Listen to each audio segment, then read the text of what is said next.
की हम लोग यहाँ थनौद में हैं। यहाँ पे कलाकारों का गढ़ है, बड़ी बड़ी मूर्तियाँ बनती है। संयोगवश हमारे साथ में ये सौभाग्य हमारा केसरी अरुण वोरा जी हैं। पूरी पीढ़ी निकल गई राजनीति में और मोतीलाल वोरा जी बाबूजी के बारे में मैं क्या कहूँ।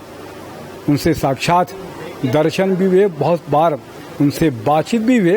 राजनीति में अगर सरलता सादगी के साथ में अगर जन सेवा करना है वो वोरा परिवार से सीखना चाहिए। अरुण वोरा भी उसी तरीके के बहुत ही सरल और सज्जन व्यक्तित्व हैं। अभी दुर्ग के विधायक भी हैं और भंडार निगम के अध्यक्ष भी हैं आप। 5 साल अरुण भैया, क्या लगता है कि किस तरीके से सरकार की उपलब्धि, क्योंकि चुनाव आने वाला है, किन उपलब्धियों को लेकर फिर से जाएंगे? अब देखिए, सबसे पहले तो मैं गणेश भगवान के चरणों में नमन करता हूं। आज गणेश चतुर्थी है और हम अपने निवास के समीप गणेश जी स्थापित करते हैं। गणेश जी की प्रतिमा को लेने के लिए हम सब लोग यहां पर पहुंचे हैं। अब आपने पूछा कि 5 साल का कार्यकाल कैसा रहा। 5 साल का कार्यकाल बहुत ही सुखद रहा, अच्छा रहा। भरोसे की सरकार, भरोसा बरकरार, और भूपेश है तो भरोसा है। ये जो कहा वही लोकोक्ति चल रही है, भूपेश जी ने इन 5 वर्षों में पूरी तरीके से चरितार्थ किया है और पूरे प्रदेश का सर्वांगीण विकास हुआ है। आज किसान खुश है, नौजवान खुश है, महिलाएं खुश है और सर्वहारा वर्ग के लिए उन्होंने इन 5 वर्षों में कार्य किया है।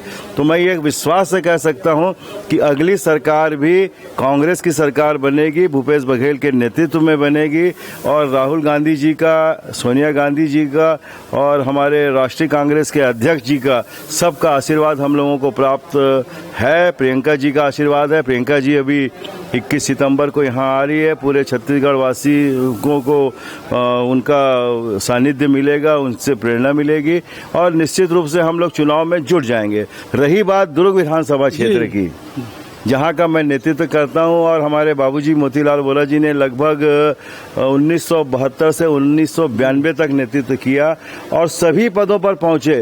ये दुर्ग वासियों की बड़े सौभाग्य की बात, हमारा सौभाग्य है कि दुर्ग वासियों का स्नेह, आत्मीयता, प्यार हम लोगों को मिलता रहा। और 1993 से मैं इस विधानसभा क्षेत्र से नेतृत्व कर रहा हूं मतदाताओं के आशीर्वाद से। और मैंने इस बात को देखा कि दुर्ग विधानसभा जो हमारा क्षेत्र है वह राजनीतिक नहीं, पारिवारिक है। हम परिवार के सदस्य की भांति उनके साथ रहते हैं और वो भी उतना ही स्नेह हमको करते हैं। तो मैं ये बात कह सकता हूं कि जब भारतीय जनता पार्टी की सरकार थी तो दुर्ग का विकास पूरी तरीके से अवरुद्ध हो गया था। तो ये बात हम विधानसभा में अक्सर मुख्यमंत्री जी से कहा करते थे कि दुर्ग विधानसभा का विकास नहीं हो रहा, रायपुर और राजनांदगांव का विकास बहुत तेजी से हो रहा है। तो उन्होंने उस वक्त मुझे कहा था कि जैसे ही अपनी सरकार आएगी, हम लोग भूपेश बघेल जी और मैं विधानसभा में ही थे, तब उन्होंने कहा कि दुर्ग विधानसभा के विकास में हम कोई कसर नहीं बाकी रखेंगे। आज 400 करोड़ के काम हुए हैं। आप देखेंगे 64 करोड़ की सड़क, 12 करोड़ की लाइट व्यवस्था, ठगड़ा बांध जो 18 करोड़ की लागत से बना है और 2 अंडरब्रिज बनाए हैं हम लोगों ने भूपेश बघेल जी के सहयोग से। और शिवनाथ नदी का जो ब्रिज है 29-29.5 करोड़ का नया ब्रिज, वह जब मोतीलाल वोरा जी कोषाध्यक्ष थे उस समय कमलनाथ जी शहरी विकास मंत्री थे, उन्होंने यह राशि दी जिसके कारण यह पुल, नया पुल खड़ा हुआ, क्योंकि 108 साल हो गया, अंग्रेजों के ज़माने का पुल था।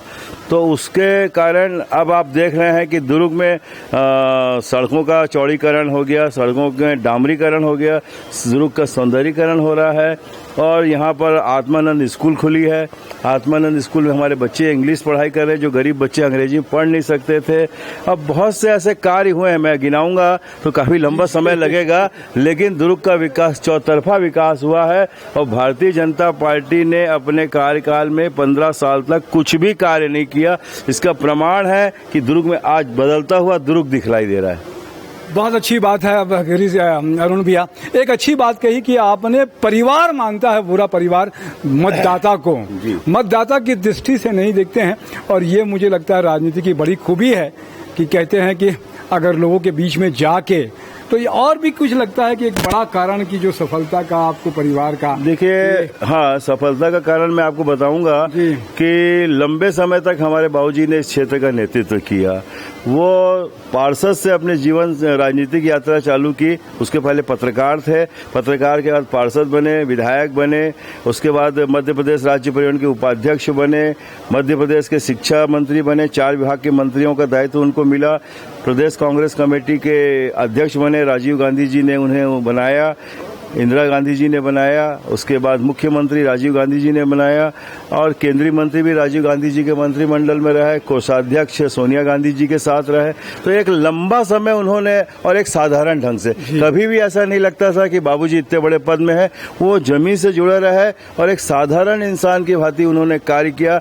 वही छाप, वही स्थिति, हम संस्कार हमने देखे, आदर्श देखे हैं। तो आज हमको कहीं नहीं लगता कि हम राजनीतिक रूप से हमारे बाबूजी इतने बड़े पदों पर पहुंचे। हमको तो ऐसा लगता है हमारे बाबूजी वही है जो 72 में हम लोग देखा करते थे। और आज अंतिम समय तक, आज बाबूजी हमारे बीच में नहीं है, 3 वर्ष हो गए, लेकिन उन्होंने जो कार्य किया है उसे न तो दुर्गभाषी भूल सकते और न हम अपने जीवन पर्यंत भुला सकेंगे। और हम उसी तरीके का आचरण करेंगे, वही शालीनता, सद्भावना, भाईचारा जो उनके व्यक्तित्व में थी, उसी को हम अपना जीवन का आधार मान लिया और परिवार मानते थे दुर्ग को।